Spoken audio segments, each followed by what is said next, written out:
Join our free WhatsApp group to get daily latest updates. It's totally free.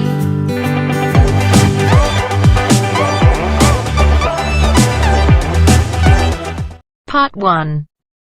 You will hear a woman phoning a friend to get information about a job agency. First, you have some time to look at questions 1 to 5.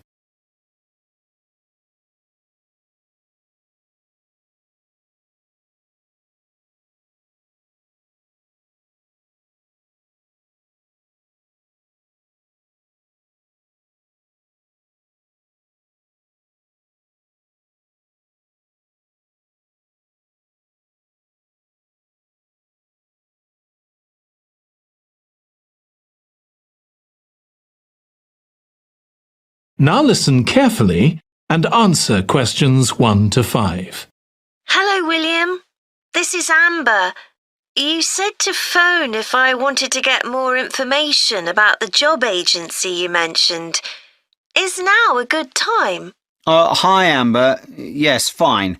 So the agency I was talking about is called Bankside. They're based in Docklands. I can tell you the address now, 497 East Side. OK, thanks. So is there anyone in particular I should speak to there? The agent I always deal with is called Becky Jameson. Let me write that down. Becky Jameson. Jameson.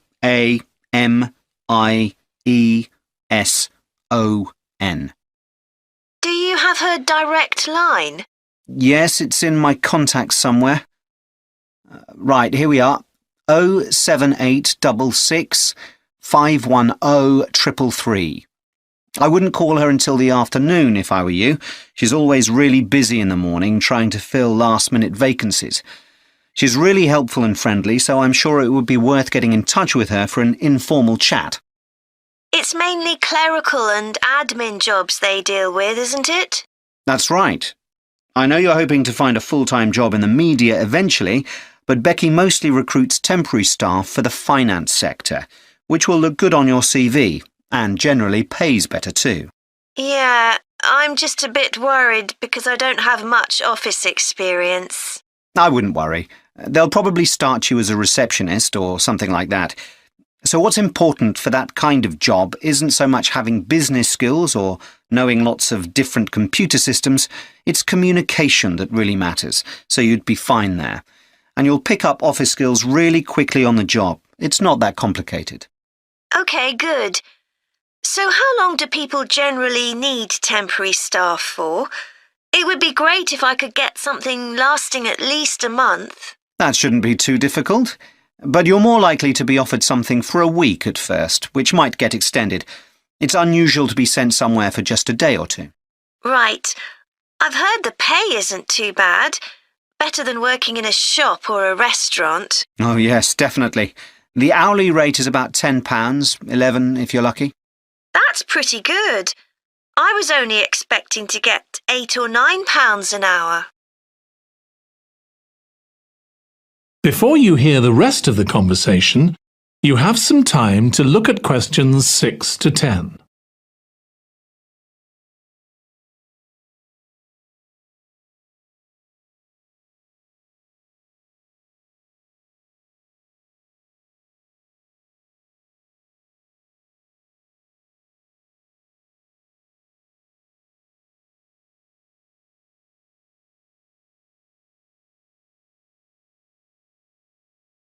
Now listen and answer questions 6 to 10. Do you want me to tell you anything about the registration process? Yes, please. I know you have to have an interview. The interview usually takes about an hour, and you should arrange that about a week in advance. I suppose I should dress smartly if it's for office work.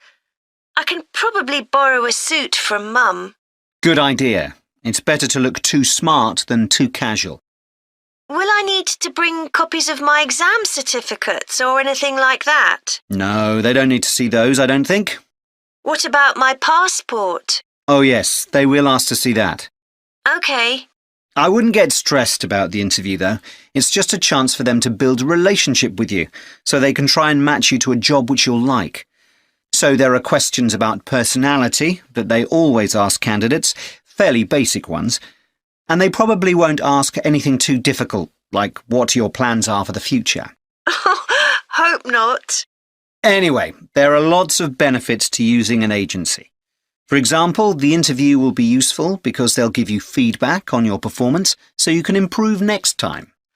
And they'll have access to jobs which aren't advertised. Exactly. Most temporary jobs aren't advertised. And I expect finding a temporary job this way takes a lot less time. It's much easier than ringing up individual companies. Yes, indeed. Well, I think I've covered it.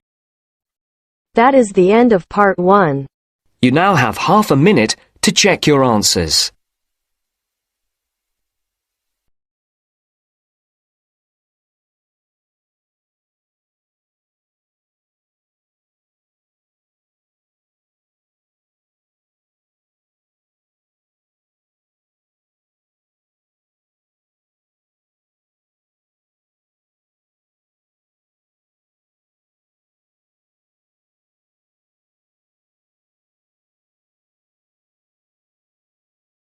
Now turns to part 2.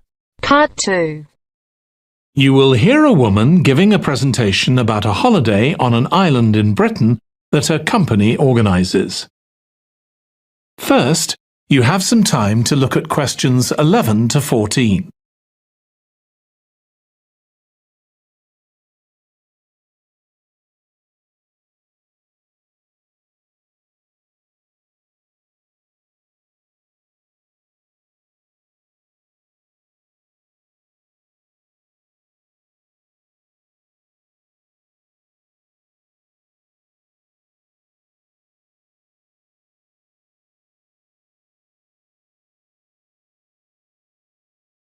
Now listen carefully and answer questions 11 to 14.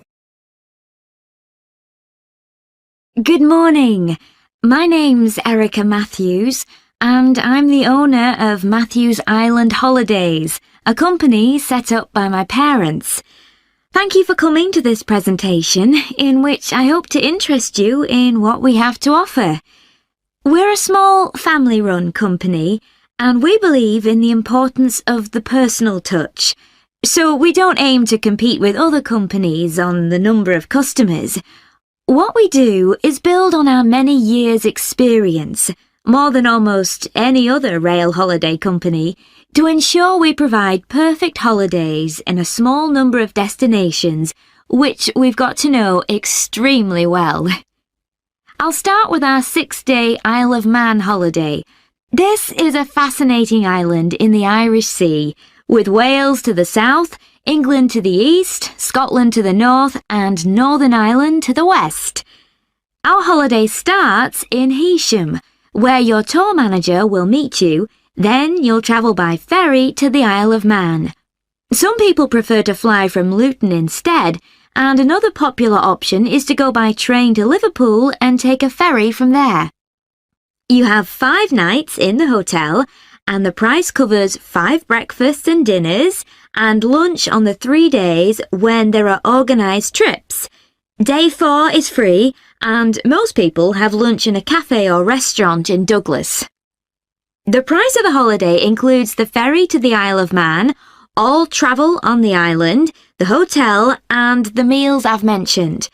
Incidentally, we try to make booking our holidays as simple and fair as possible, so unlike with many companies, the price is the same whether you book 6 months in advance or at the last minute, and there's no supplement for single rooms in hotels.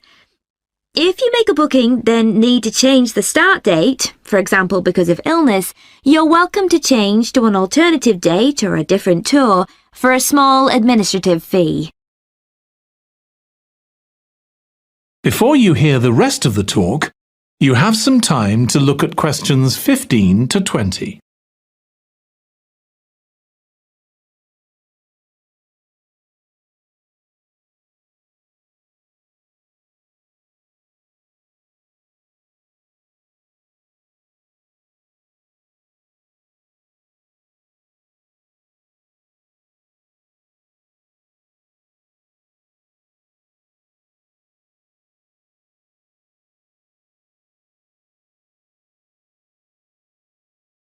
Now listen and answer questions 15 to 20. Okay, so what does the holiday consist of? Well, on day 1, you'll arrive in time for a short introduction by your tour manager, followed by dinner in the hotel. The dining room looks out at the river, close to where it flows into the harbour, and there's usually plenty of activity going on. On day 2, you'll take the coach to the small town of Peel, on the way calling in at the Tynwald exhibition. The Isle of Man isn't part of the United Kingdom, and it has its own parliament called Tynwald. It's claimed that this is the world's oldest parliament that's still functioning, and that it dates back to 979. However, the earliest surviving reference to it is from 1422, so perhaps it isn't quite as old as it claims. Day 3, we have a trip to the mountain Snaefell. This begins with a leisurely ride along the promenade in Douglas in a horse-drawn tram. Then you board an electric train which takes you to the fishing village of Laxey. From there, it's an 8-kilometre ride in the Snaefell Mountain Railway to the top. Lunch will be in the cafe, giving you spectacular views of the island. Day 4 is free for you to explore, using the pass which we'll give you. So you won't have to pay for travel on local transport or for entrance to the island's heritage sites. Or you might just want to take it easy in Douglas and perhaps do a little light shopping. The last full day, day 5, is for some people the highlight of the holiday, with a ride on the steam railway from Douglas to Port Erin. After some time to explore, a coach will take you to the headland that overlooks the Calf of Man, a small island just off the coast. From there, you continue to Castletown, which used to be the capital of the Isle of Man and its medieval castle. And on day 6, it's back to the ferry, or the airport if you flew to the island, and time to go home. Now, I'd like to tell you a bit more. That is the end of part 2. You now have half a minute to check your answers.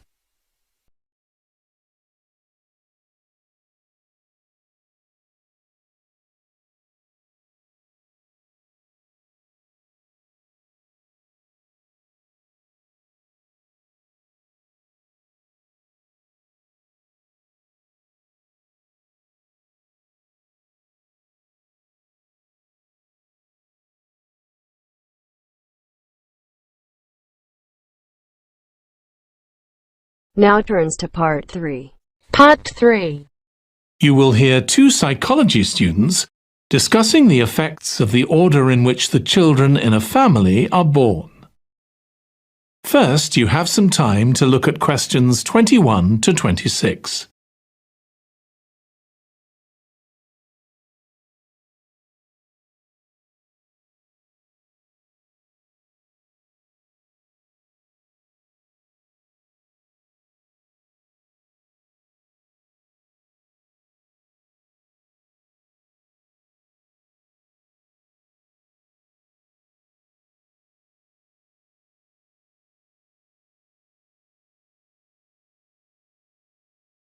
Now listen carefully and answer questions 21 to 26.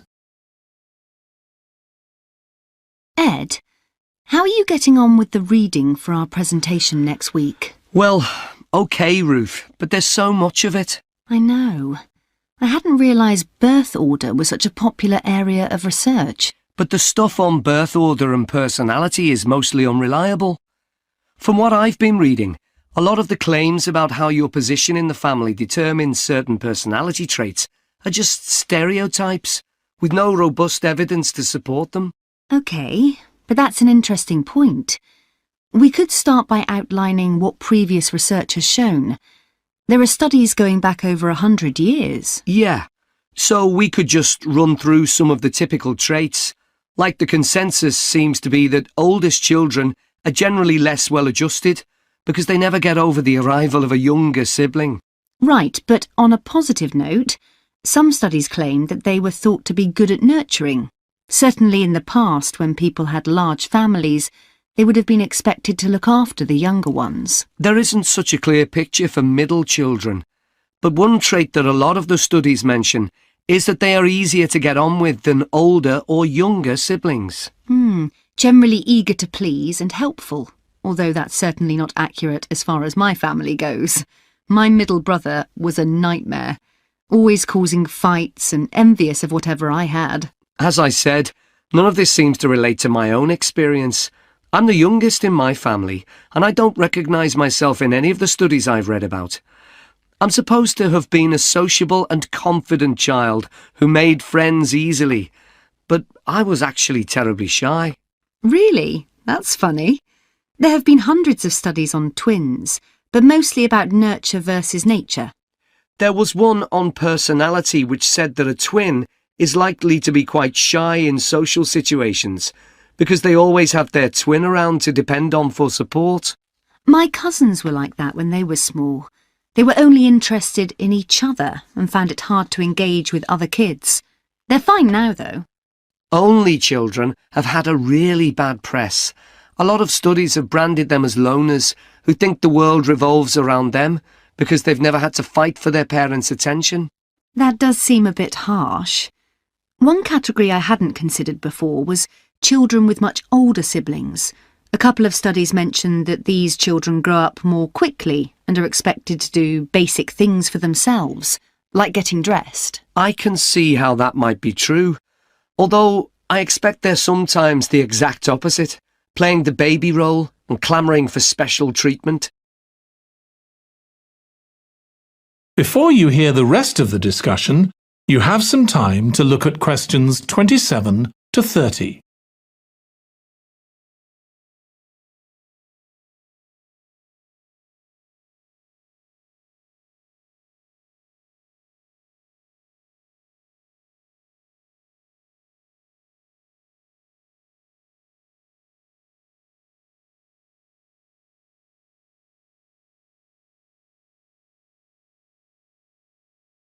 Now listen and answer questions 27 to 30.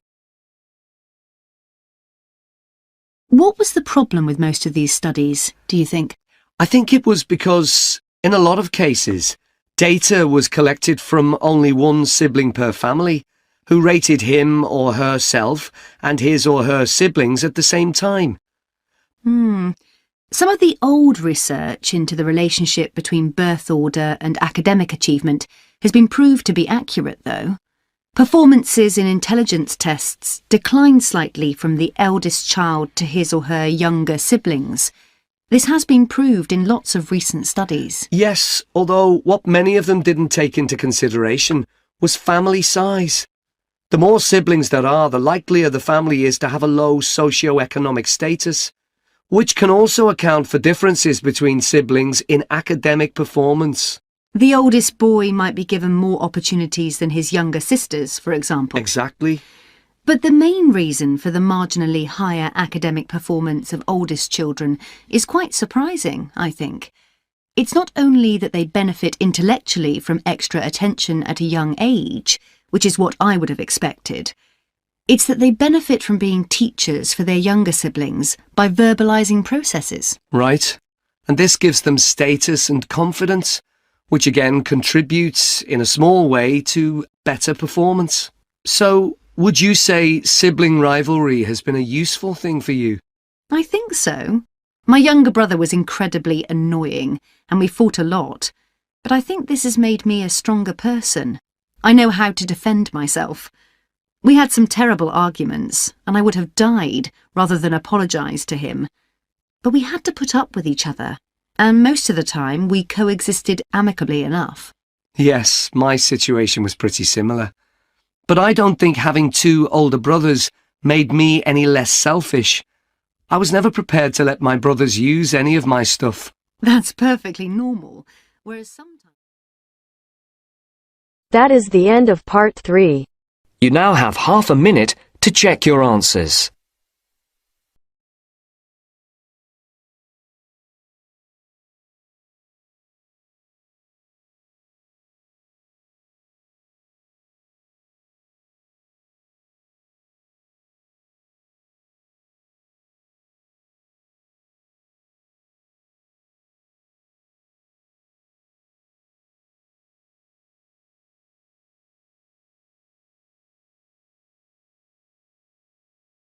Now turns to Part 4. Part 4. You will hear a student giving a presentation about a type of tree known as the eucalyptus, which is common in Australia. First, you have some time to look at questions 31 to 40.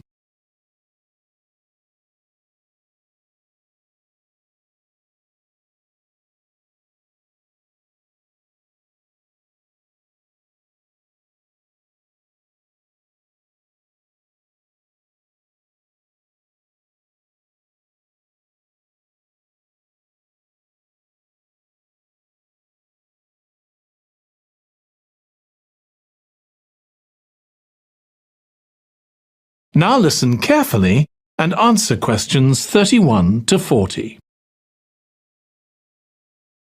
Today, I'm going to talk about the eucalyptus tree.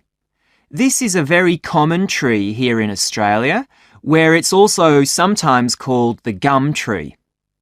First, I'm going to talk about why it's important. Then I'm going to describe some problems it faces at present. Right, well, the eucalyptus tree is an important tree for lots of reasons. For example, it gives shelter to creatures like birds and bats, and these and other species also depend on it for food, particularly the nectar from its flowers. So it supports biodiversity. It's useful to us humans too, because we can kill germs with a disinfectant made from oil extracted from eucalyptus leaves. The eucalyptus grows all over Australia, and the trees can live for up to 400 years. So it's alarming that all across the country, numbers of eucalyptus are falling because the trees are dying off prematurely. So, what are the reasons for this? One possible reason is disease. As far back as the 1970s, the trees started getting a disease called Mundula yellows. The tree's leaves would gradually turn yellow, then the tree would die. It wasn't until 2004 that they found the cause of the problem was lime, or calcium hydroxide, to give it its proper chemical name, which was being used in the construction of roads. The lime was being washed away into the ground and affecting the roots of the eucalyptus trees nearby. What it was doing was preventing the trees from sucking up the iron they needed for healthy growth. When this was injected back into the affected trees, they immediately recovered. But this problem only affected a relatively small number of trees. By 2000, huge numbers of eucalyptus were dying along Australia's east coast of a disease known as bell miner-associated dieback. The bell miner is a bird, and the disease seems to be common where there are high populations of bell miners. Again, it's the leaves of the trees that are affected. What happens is that insects settle on the leaves and eat their way round them, destroying them as they go, and at the same time they secrete a solution which has sugar in it. The bell miner birds really like this solution, and in order to get as much as possible, they keep away other creatures that might try to get it. So these birds and insects flourish at the expense of other species, and eventually so much damage is done to the leaves that the tree dies. Before you hear the rest of the discussion, you have some time to look at questions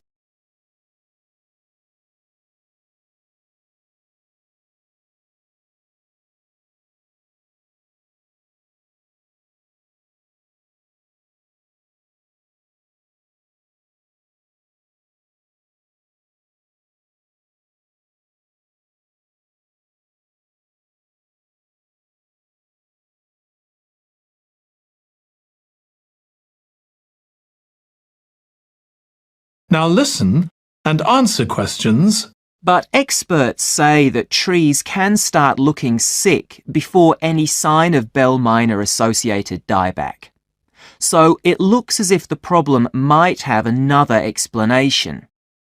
One possibility is that it's to do with the huge bushfires that we have in Australia.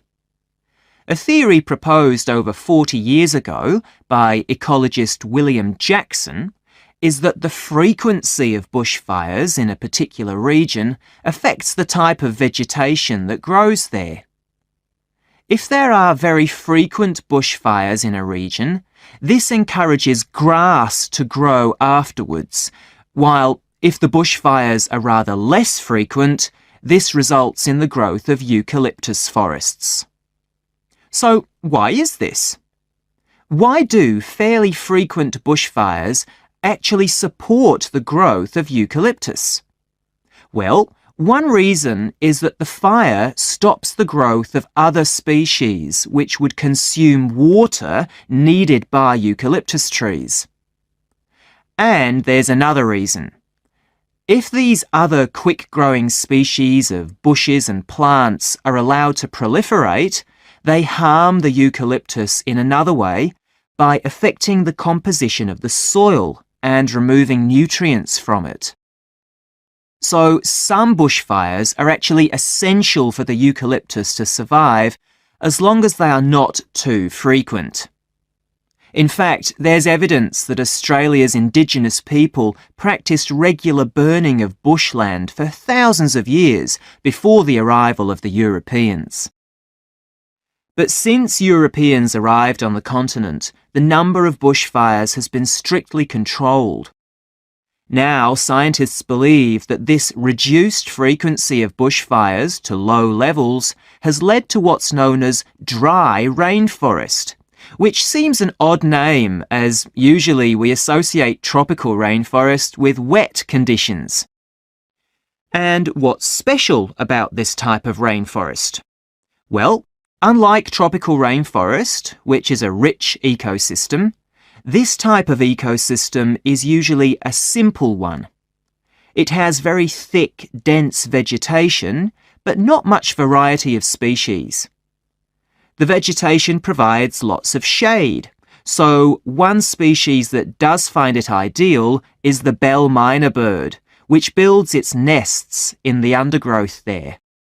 But again, that's not helpful for the eucalyptus tree. That is the end of part 4. You now have half a minute to check your answers.